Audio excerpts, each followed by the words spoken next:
Rosaline Bennett could read a person's entire life in their stitching. A loose button meant a man who lived alone. A patched hem meant a mother stretching every dollar. A perfect, obsessive seam meant someone hiding something. She'd never been wrong. Until today. The black jacket lay across her work table, its lining peeled back under the afternoon light. Her fingers stilled on the thread. Too new, too tight. Whoever re-sewed this seam hadn't wanted it found. "Who stitched you?" she murmured, reaching for her seam ripper. One cut, then another. The lining fell open, and her whole body went cold. Wires, a red case, a digital display blinking numbers she didn't want to understand. 005, 17. She didn't scream. She'd learned long ago that screaming never fixed anything. It just used up air she'd need for thinking. Her hand shook anyway, reaching for the phone on the counter. The bell above her door chimed. She looked up. 6'3" of trouble walked in, wearing a white shirt and the expression of a man who owned the room before he'd said a word. Damien Moretti, his suit's owner. His eyes dropped to her hands. To the wires.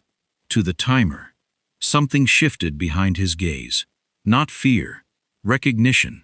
The look of a man who'd survived exactly this kind of morning before. "Put it down," he said quietly. "It's a bomb, not a puppy." "I'm not sure put it down is the move here." He crossed the room in 3 strides and closed his hand around her wrist. "Who sent you?" "Excuse me?" "The Romano family." She stared at him.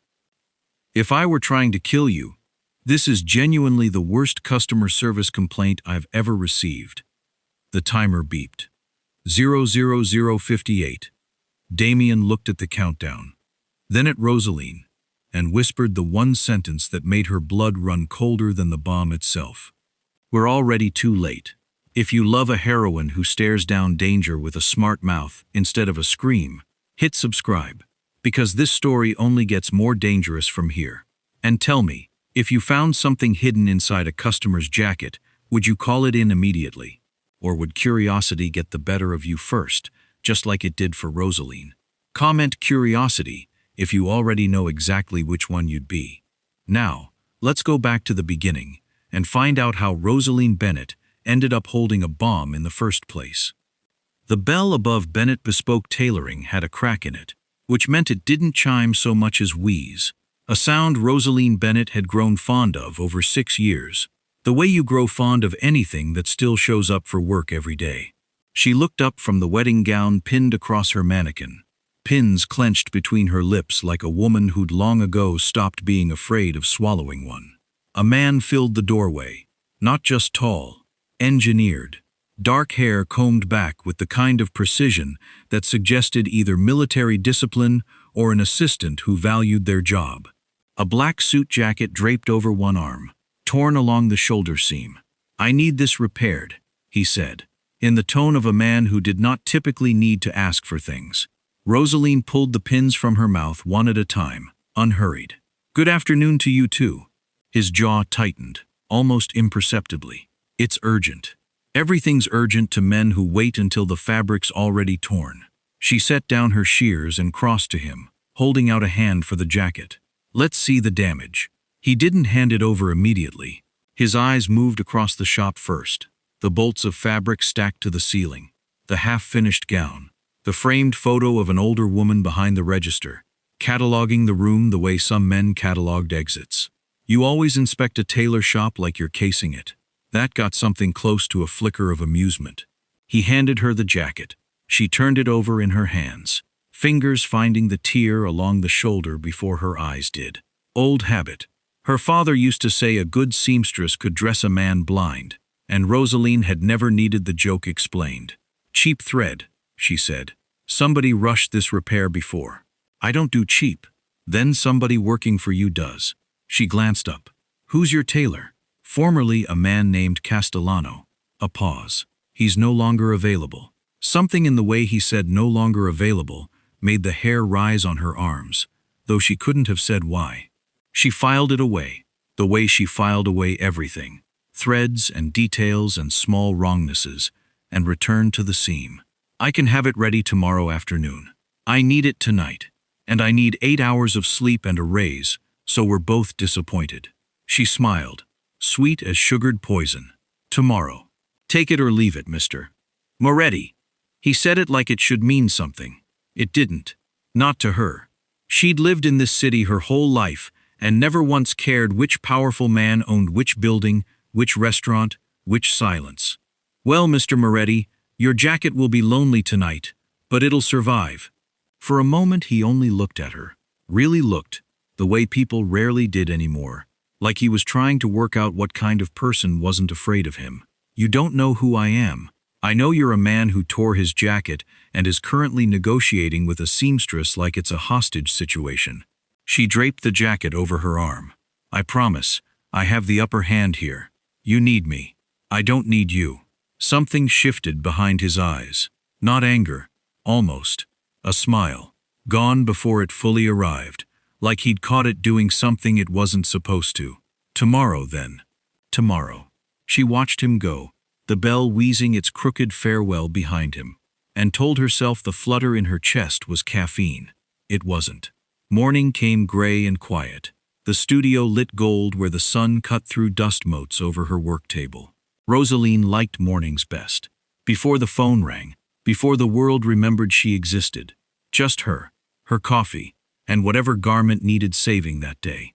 She laid Damien Moretti's jacket flat and turned it inside out.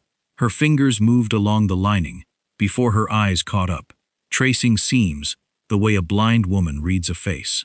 She'd repaired thousands of jackets. She knew factory stitching, hand stitching, rush jobs, careful jobs, the particular laziness of a tailor who didn't think anyone would ever look closely. This wasn't any of those. She frowned, tilting the fabric toward the window. A section along the inner lining, maybe 4 inches, didn't match the rest. The thread was newer, tighter, the stitches smaller, more deliberate, like someone had gone to considerable trouble to make sure no one would ever notice they'd been there. Got it. Here's the completed Act 1, picking up exactly where it cut off. Who stitched you? She murmured, the way she talked to garments when no one else was around. Curiosity did what curiosity always did. It won. She reached for her seam ripper. The good one. The one that had belonged to her father. Its handle worn smooth from decades of careful hands. One cut. Then another. Small and precise. The thread giving way in soft little pops. The lining peeled back. Something red. Something metal. Wires. Coiled with a neatness that felt almost obscene, wrapped around a small digital display. 000517. For a moment, her brain simply refused the information, the way it might refuse a sentence, in a language she didn't speak. Then the numbers changed. 000516. No.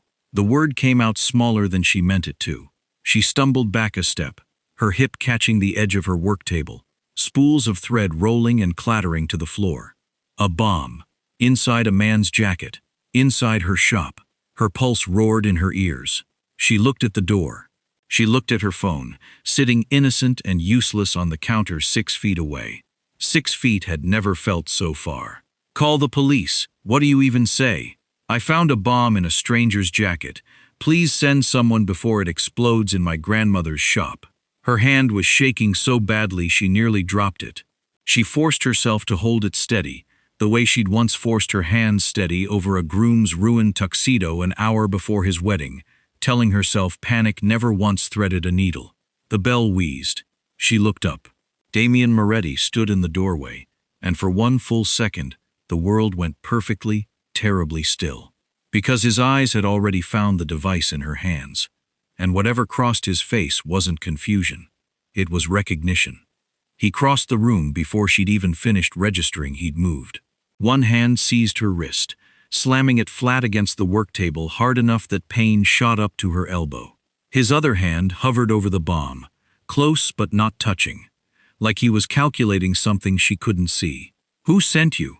His voice had dropped into something low and terrifyingly calm. Excuse me? The Romano family. Say it. I don't know a single Romano. I know a Doris, who orders 3 hemming jobs a week, and never tips, if that helps. His grip didn't loosen. You have 3 seconds to explain why you're holding a bomb in my jacket. Your jacket, your bomb, your problem. I just found the thing. She jerked her chin toward the ripped lining, refusing to let her voice shake, even though everything else in her was doing exactly that. Somebody hid it inside your suit. That somebody isn't me. His eyes dropped to the seam. Really looked. For the first time. She watched something behind his face go cold and still. The particular stillness of a man doing arithmetic he didn't want to finish. That stitching, he said slowly, isn't factory work. Isn't your last tailor's work either, unless he suddenly discovered talent. She swallowed. Someone opened this jacket after it left your closet. Someone who had access to it. His jaw flexed once. She watched the pieces land somewhere behind his eyes. Someone close. Someone trusted. Someone inside. And understood, in that instant, that she'd just told this man something far more dangerous than the bomb itself. The timer beeped. 00112. We need to move, he said. Move where? It's a bomb. Not a bad house guest. You can't just... He was already scanning the room. The front door. Too many people on the street. The back room. She watched him do the math and rejected in half a second. Gas line, he said, more to himself than her. There's a gas line back there. Thank you for that information now. 247. There's no safe place, he said, and something about the flatness of it frightened her more than the countdown had. Then we run. He didn't answer. He simply grabbed her, one arm around her waist, hauling her off her feet like she weighed nothing, which she very much did not, and she'd have made a comment about it under literally any other circumstance, and kicked the door open with a force that sent the bell clattering to the floor, finally, mercifully silent. Put me down, I can run. Not fast enough. 00000000000. 29, the street blurred. People scattered ahead of them. Some shouting, most simply staring at the sight of a man in a torn dress shirt, sprinting with a woman thrown over his shoulder, like something out of a war film. He dove behind a parked delivery truck, twisting his body so he hit the pavement first, absorbing the impact, pulling her down beneath the shelter of his arm. 00010. Cover your head, he said against her ear. 0005. She didn't have time to be afraid. She only had time to feel the warmth of him at her back, solid and unmoving, and think, absurdly, uselessly, that his cologne was better than any man's had a right to be in the last 5 seconds of her old life. 0000. The world tore open. The blast hit like a physical wall, heat rolling over them even from behind the truck, glass raining down somewhere close, the truck's frame groaning under the force. Car alarms shrieked up and down the block. Somewhere a woman was screaming that wasn't Rosaline, though she couldn't have said in that moment why not. Silence came after, the strange muffled silence that follows something too loud. Rosaline lifted her head, where her shop had stood. 6 years of her life, her father's seam ripper, her grandmother's photograph, every dress she'd ever loved into existence. There was only fire, and smoke curling black against the pale morning sky. She didn't cry. She would, later, probably at an inconvenient time, the way grief always chose inconvenient times. Right now she only stood, slowly, brushing glass from her cardigan with hands that had gone strangely steady. She turned to Damien Moretti, who was watching her with an expression she didn't have a name for yet, something between guilt and awe, like he wasn't entirely sure what he'd just witnessed her survive. "Congratulations," she said. "You're officially the worst customer I've ever had." By the time the sirens arrived, the street looked like a movie set for a war Rosaline hadn't signed up to be in. Firefighters unspooled hoses toward the smoking wound where her shop used to stand. Police tape went up in yellow ribbons, snapping in the wind. And rolling through the middle of it, ignoring every barricade like it was decorative, came 3 black SUVs, so polished they looked like they'd been carved from obsidian. Men in dark suits poured out before the vehicles had fully stopped. Mr. Moretti, one of them, broad-shouldered, buzzed hair, a scar through one eyebrow, reached them first, already scanning the crowd like he expected a second attack. "We need to move you now." "Her too," Damien said, nodding at Rosaline. "Excuse me?" Rosaline stepped back, glass still crunching under her shoes. "I don't need to move anywhere. I need a lawyer, a very large coffee, and possibly a new personality, because mine did not sign up for this. Whoever planted that bomb knows you found it." Damien's voice was flat, final, the tone of a man used to people simply agreeing with him. "That makes you a target. That makes me a witness." Which is a normal legal category that comes with normal legal protections, like not being thrown into an SUV by a stranger. "I'm not a stranger. I'm a client." "You're a client whose jacket just leveled a city block." He didn't argue further. He simply nodded once to the scarred man, who took her elbow with a gentleness that somehow made the whole thing worse, guiding her toward the nearest SUV. "I will sue you," Rosaline announced, digging her heels in against the pavement with all the effectiveness of a cat against a bathtub. "I will sue you into the ground. Mr. Moretti, I will own whatever's left of your empire." Noted. He opened the door for her himself. "I have rights? You have a car waiting. This is kidnapping. This is protective custody." He said it so calmly, so certain of his own reasonableness, that she wanted to scream. "You can hate me for it in a moving vehicle or a stationary one. Your choice." She glared at him for one long, furious second, and then, because the smoke was thickening and her hands had finally started to shake, she climbed in. The Moretti estate sat behind 2 miles of iron gate and a small army's worth of security, a pale stone mansion that looked like it had been built specifically to make ordinary people feel very small. Rosaline had grown up sewing hems for women who lived in houses like this. She'd never once been invited past the foyer. Now she stood in a study the size of her entire former shop, arms crossed, watching Damien pace behind a desk, while a rotation of men in expensive suits filed in and out to be questioned. "You had access to his wardrobe," he said to a nervous younger man, an assistant, judging by the tablet clutched to his chest. "Who else?" Just the housekeeping staff, sir. And Mr. Castellano before he what?" Rosaline interrupted, unable to help herself. The assistant flinched like she'd struck him. Damien shot her a look. "You're a witness," he said. "Not an interrogator. I'm a seamstress. I notice things you people apparently don't. Seeing as someone strolled into your closet and sewed a bomb into your favorite jacket without anybody noticing for." She checked an imaginary watch. "However long that takes. Weeks? Months?" The assistant's eyes darted between them. Damien's jaw tightened, though whether at her or at the truth of it, she couldn't tell. "That will be all," he told the assistant, who fled the room with visible relief. The next man who entered didn't flinch at anything. He was older, silver at the temples, built like a man who'd once done violence for a living and never quite lost the habit of standing like he still might. He shook Damien's hand warmly. "Terrible business," he said. "Whole city's talking about it already." "Where were you yesterday morning, Salvatore?" "Warehouse inventory, boss. Ask anyone on the floor." He spread his hands. "Easy. Open. I'd never let anything happen to you. You know that."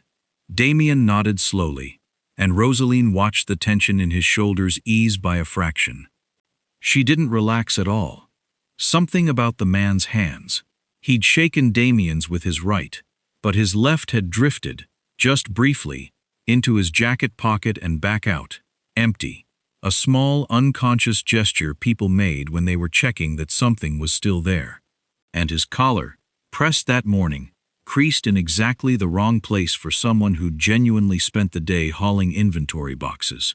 She said nothing, not yet, but she watched the man called Salvatore leave the room and felt something cold settle low in her stomach. The door had barely clicked shut behind him when she turned to Damien. "He's lying. Damien looked at her like she'd suggested the sun rose in the west. Salvatore's been with my family for 20 years. I don't care if he's been with your family since the Renaissance. His collar's ironed and his story isn't. She crossed her arms. You don't spend a full shift hauling boxes in a shirt that pressed. That's a shirt someone put on after they'd already showered and changed for the day, probably late morning, which does not match warehouse since dawn.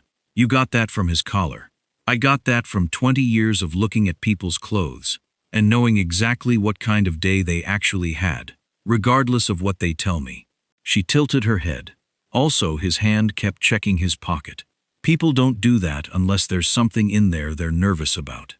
For a long moment, Damien simply stared at her. You're serious? I'm always serious about thread counts and liars. It's a very specific skill set. Something shifted in his face. Not quite a smile, but close. The corner of his mouth losing its discipline for half a second before he reined it back in. Most people in this house tell me what they think I want to hear. I'm not most people. I don't want anything from you except my shop back, which, spoiler, you already destroyed, so I have absolutely no incentive to flatter you. You could try being grateful I saved your life. You could try not getting my life endangered in the first place, and then we'd be even. He almost laughed. She caught it. A small, startled exhale, gone, before it fully arrived, like laughter was a language he'd forgotten how to speak fluently. You're insufferable, he said. You're welcome. They stood like that a moment, closer than either of them seemed to notice, until the silence between them stretched too long to be comfortable, charged with something neither one of them was going to name out loud. She looked away first, her eyes catching, for no particular reason, just habit, just the endless cataloging her brain never turned off, on the torn jacket, still draped over the back of his chair, lining exposed where she'd cut it open that morning. Something snagged in her memory. She stepped closer, frowning, fingers hovering just above the ruined seam without quite touching it. What? Damien asked. This stitch. She traced the pattern with her eyes. Small, crossed, deliberate. A technique she'd only ever seen once before, taught to a handful of old-world tailors, trained in a very particular Sicilian tradition. I've seen this before. On who? She was already reaching backward through months of memory. Coats, hems, repairs, a parade of wealthy clients who all blurred together, except for the ones whose stitching told a story. A torn overcoat, brought in on a rainy afternoon. Charcoal wool, beautiful construction. An owner who'd tipped generously and made a joke about needing it back before dinner. A man came into my shop a few months ago, she said slowly. Tore his overcoat. I remember the repair because his tailor had used this exact crosslock stitch. I'd never seen it outside a textbook. It's rare, expensive. Only a handful of tailors in the world still know how to do it. Who was he? Her stomach dropped before her mouth caught up. He said his name was Vincent. She looked up, meeting Damien's eyes, and watched the color begin to drain from his face before she'd even finished the sentence. Vincent Moretti. The room went very still. My cousin, Damien said quietly, like the words cost him something. Rosaline swallowed, the cold feeling in her stomach spreading, sharp and certain. I think, she whispered, someone in your family wants you dead. Rosaline sat cross-legged on the floor of Damien's study at 2 a.m, 3 of his cousin's photographs spread in front of her like tarot cards, and refused to feel strange about any of it. Talk me through it again, Damien said. He'd stopped pacing an hour ago, though the restless energy hadn't left him. It had simply relocated to his hands, one of them turning a pen over and over between his fingers. The cross-lock stitch. She held up the torn lining from his jacket, angling it toward the desk lamp. It's not decorative. It's structural, used to reinforce a seam so it can be opened and re-sewn without ever showing wear. Old-world technique.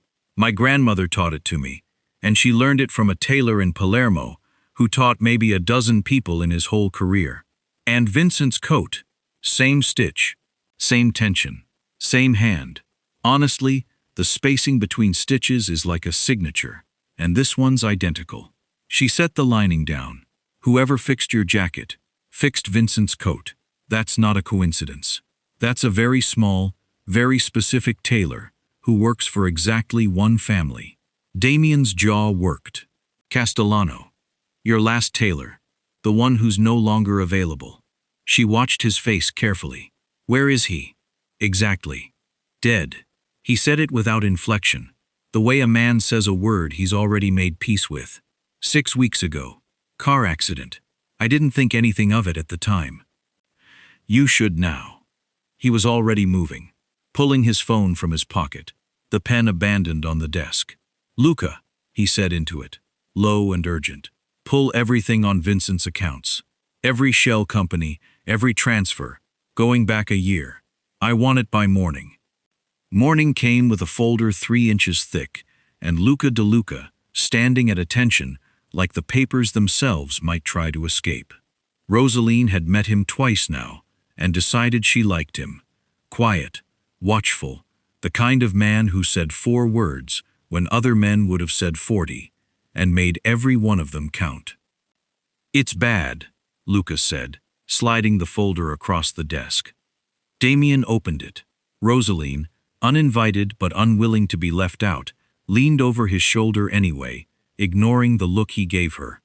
Wire transfers. Dozens of them, routed through companies with names so bland they were clearly designed to be forgotten the moment you read them. Meridian Holdings, Blackstone Freight Solutions, Harbor Point Logistics. All of them, Rosaline noticed, threading back to the same handful of accounts. Vincent's been moving money for months, Luca said. Small enough not to trip anything internal, but it adds up. Almost 4 million, routed out over the last 2 quarters. Routed where? Damien's voice had gone very quiet, which she was beginning to understand, meant something worse than shouting. Luca turned a page, tapped a line near the bottom. A warehouse address on the east side of the docks. Rosaline didn't recognize it. Damien clearly did. His whole body went still in a way that made the hair on her arms rise for the second time that week. That's Romano territory, he said.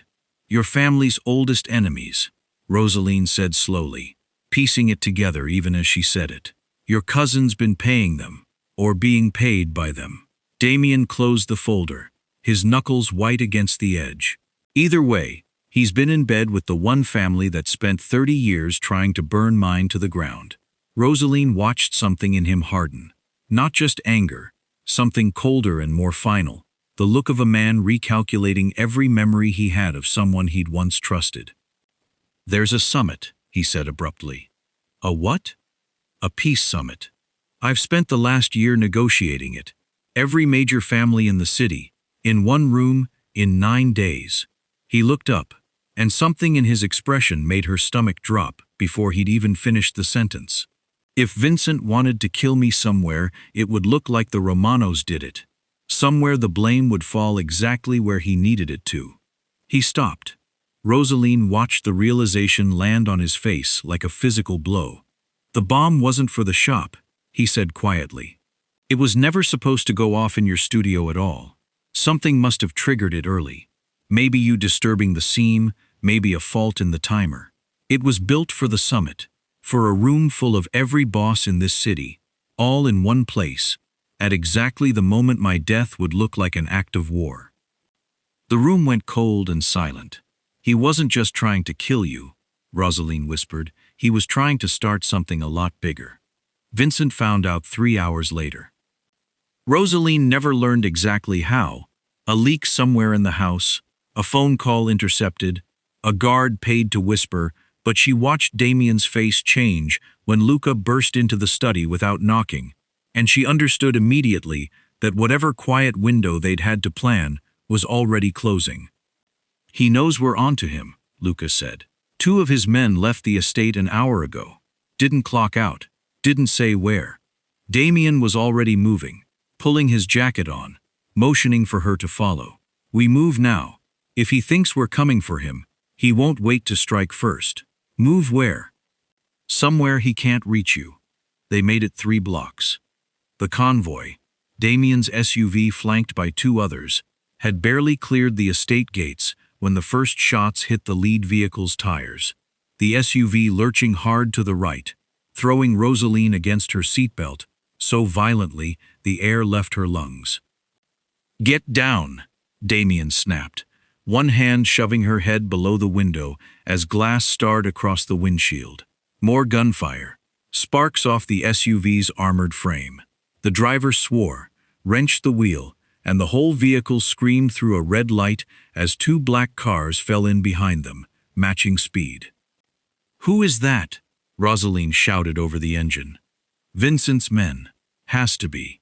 Damien had a gun out now, though he wasn't firing, just watching the mirrors with an intensity that frightened her more than the shots had. "Take a left up ahead. They'll box us in at the underpass," the driver said grimly. "Then don't take the underpass. There's no other route from here, boss." "There is." Rosaline's voice cut through, sharper than she meant it. Every head in the car turned. 2 streets down, delivery road behind the garment district. Runs parallel, comes out near the river. I used to walk it every morning for 6 years. Half the trucks that supply my shop cut through there because the main road floods. Damien didn't hesitate. "Take it."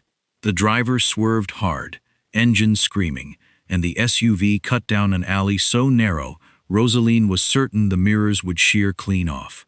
Delivery bays blurred past on either side, crates and stacked pallets whipping by close enough to touch.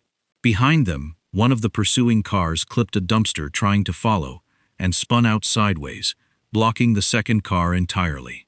"Go, go, go!" Luca was shouting, and the SUV burst out the far end of the alley, onto the river road. Clear, alone, the city opening up ahead of them, like it had simply forgotten they existed. Nobody spoke for almost a full minute. Damien finally exhaled, long and unsteady, and looked at her like he was seeing her for the first time. "You just saved all of our lives. I told you I noticed things."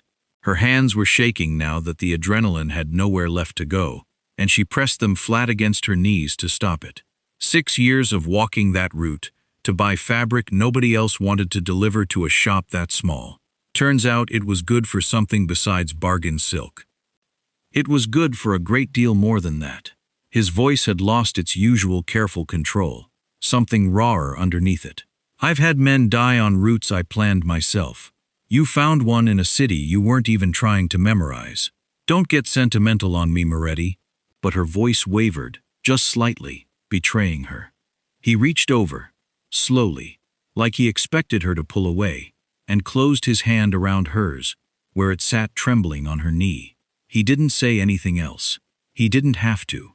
The warmth of his hand said the thing his mouth refused to. She let him hold it.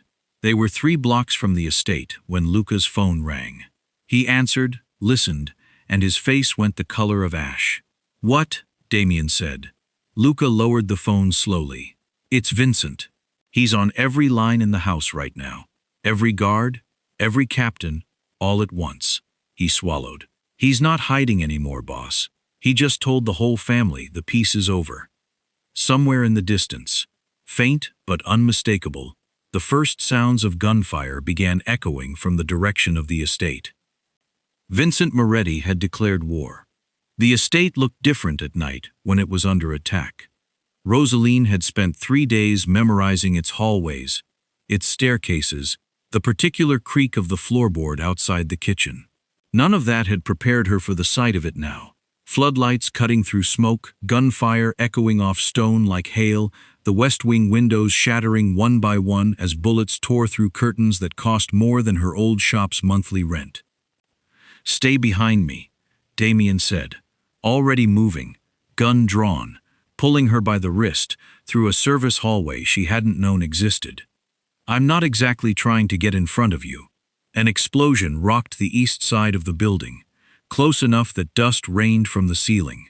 Somewhere above them, glass rained down in a glittering, terrible waterfall. Rosaline flinched but didn't stop moving, her hand white-knuckled in his. Romano gunman, Luca reported through the radio clipped to Damien's shoulder, breathless. Perimeters breached on the north side. We've got wounded in the east hall. Get them to the safe room. Working on it, boss. We're short-handed. Rosaline didn't wait to be asked. She peeled away from Damien before he could stop her, sprinting toward the east hall despite his shout behind her, skidding into a corridor where two of his men lay bleeding against the wall, a third dragging a wounded housekeeper by the arms. "I've got her," Rosaline said, already crouching, tearing a strip from her own cardigan to press against a gash along the older woman's forehead. "You go help him." "Miss, you shouldn't be. I sew people back together for a living, metaphorically and now apparently literally. Go." He went. She worked fast, the way she worked on wedding gowns an hour before ceremonies. Steady hands. No room for panic. Every motion purposeful. She got the housekeeper upright, one arm slung over her shoulder, and half-carried, half-dragged her toward the safe room down the hall, gunfire cracking somewhere far too close for comfort. Through the chaos, she caught glimpses of Damien, moving room to room like something out of a war film, calm even here, even now, disarming one man twice his size with a brutal economy of movement, checking corners before he cleared them, always somehow aware of exactly where his people were. Aware of exactly where she was. "Rosaline!" His voice cut through the noise as she reached the safe room door, and for 1/2 second, their eyes met across the smoke-filled hall, something raw and afraid passing between them that neither one had time to name. Then a sniper's round shattered the window beside her head, and the moment vanished into chaos. She shoved the housekeeper through the safe room door, turned to go back for the others, and a hand closed around her mouth from behind. The corridor went sideways. She fought, elbow, heel, teeth, everything her body knew how to do. But the arm around her waist was iron, and a second hand pressed something cold and sharp against her throat before she could scream. "Careful!" a voice said, pleasant, almost bored, close against her ear. "I'd rather not ruin such a lovely dress." She went still. Vincent Moretti dragged her backward through a side door she hadn't even known existed, out into the cold night air, past two men in dark jackets who fell in step behind him like shadows. Behind them, the sounds of the siege raged on, muffled now, distant. "You," she managed, "are a genuinely terrible houseguest." He laughed. An easy, charming sound, utterly at odds with the knife still resting against her throat. "She's got spirit. I can see why he likes you." "He doesn't." "Please." Vincent's grip tightened, just slightly, just enough to remind her the knife was real. "I've known my cousin his entire life. I've never seen him look at anyone the way he looked at you in that hallway just now." Rosaline's heart pounded against her ribs. Vincent pulled his phone from his pocket with his free hand, dialing without looking, his eyes never leaving her face. "Damien," he said pleasantly, when the call connected, "I have something of yours." They met in the courtyard, floodlights turning the smoke overhead the color of old blood. Damien walked out alone, unarmed, hands visible, though Rosaline knew, she could see it in the set of his shoulders, that every part of him was calculating a way to close the distance between himself and Vincent, without getting her killed first. "Let her go," Damien said. "This is between us. Everything's between us, cousin. Has been for years." Vincent's arm stayed locked around her, the knife steady at her throat. "You just never noticed, because you were too busy playing peacemaker while the rest of us watched our inheritance shrink into hospital donations and housing grants. So you sold us to the Romanos. I made an investment." Vincent's voice sharpened, the charm finally cracking to show something colder underneath. "You were going to hand this family's legacy to men in suits who've never bled for it. I was simply ensuring it stayed in family hands. Mine. By killing me at my own peace summit. By starting a war that would have made us both rich, if you just had the decency to die on schedule." Vincent's eyes flicked to Rosaline, something almost regretful passing over his face. "She ruined that, Clever little tailor. I should have known better than to trust Castellano's replacement with something so delicate. You killed Castellano, Damien said quietly. He got sentimental, threatened to tell you everything. Vincent shrugged, as if discussing spoiled produce. I don't make that mistake twice.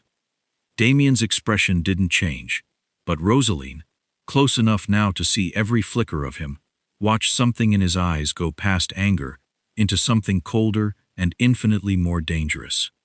What do you want? He said. Simple, Vincent smiled. Sign the empire over to me, publicly, tonight, or I open her throat right here and let you watch. Silence stretched, broken only by distant gunfire, the crackle of fire somewhere in the east wing. Fine, Damien said. Rosaline's stomach dropped. Damien. Quiet, Vincent said, pressing the blade a fraction closer. Damien's eyes found hers over Vincent's shoulder, and in them she read something she hadn't expected. Not surrender. A message. Wait. She understood, in that instant, exactly what he needed her to do.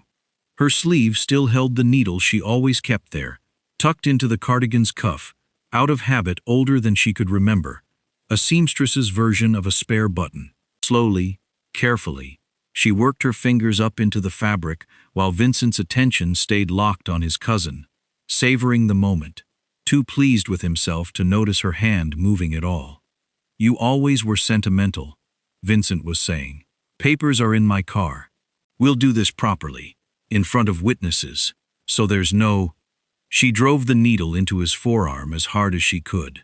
He screamed, the knife jerking away from her throat on reflex, and Rosaline threw herself sideways, out of his grip, hitting the ground hard enough to knock the air from her lungs. Damien moved before Vincent had even finished registering the pain. He crossed the courtyard in 3 strides and hit his cousin with the full weight of 14 years of grief and betrayal behind it. A brutal, ugly fight. Nothing elegant about it. Both men trading blows meant to end things rather than prolong them. Vincent got the knife up once, slicing a line across Damien's forearm that he didn't seem to feel.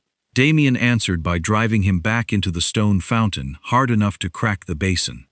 You killed my parents, Damien said, low and shaking, pinning his cousin against the broken stone. Didn't you, all those years ago? It wasn't the Genovese family. It was you. Vincent, bloodied, laughed weakly. Does it matter now? It matters to me. Fine. Vincent spat blood onto the courtyard tile. Yes. I fed them the ambush location. I was 24 and tired of watching my uncle run this family into the ground with his mercy. I thought you'd be different. His eyes found Damien's, something almost like grief flickering there, quickly extinguished. You were worse.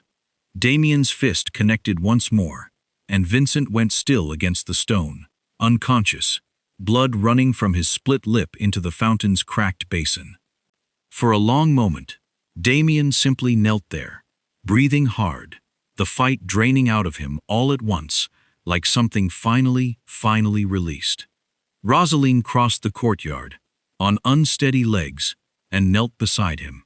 You're bleeding, she said quietly. So are you.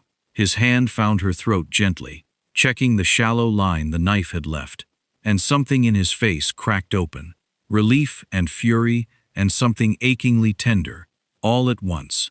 I thought, I know. I couldn't. I know, Damien. She covered his hand with hers, holding it against her skin. I'm here. Luca's voice crackled over the radio clip to Damien's shoulder, breathless and grim, shattering whatever fragile quiet had settled between them. Boss, you need to see this. Damien rose, pulling Rosaline up with him, both of them turning toward the estate gates, where, in the distance, headlights were sweeping across the driveway in a long, unbroken line. Dozens of them. Luca's voice crackled again, tighter now. Marco Romano just arrived, and he brought his whole family with him. Marco Romano's assault lasted 11 minutes. It felt longer, standing in the courtyard with Vincent unconscious at their feet and headlights sweeping toward them like a verdict. But Damien's men had held the line, and Damien himself had met Marco at the gates with a folder of financial records thick enough to end a war without another shot fired. Proof of Vincent's betrayal. Proof the Romanos had been played for fools by a man who intended to betray them the moment Damien was dead. Marco Romano, it turned out, valued his own survival considerably more than his alliance with a dead man's cousin.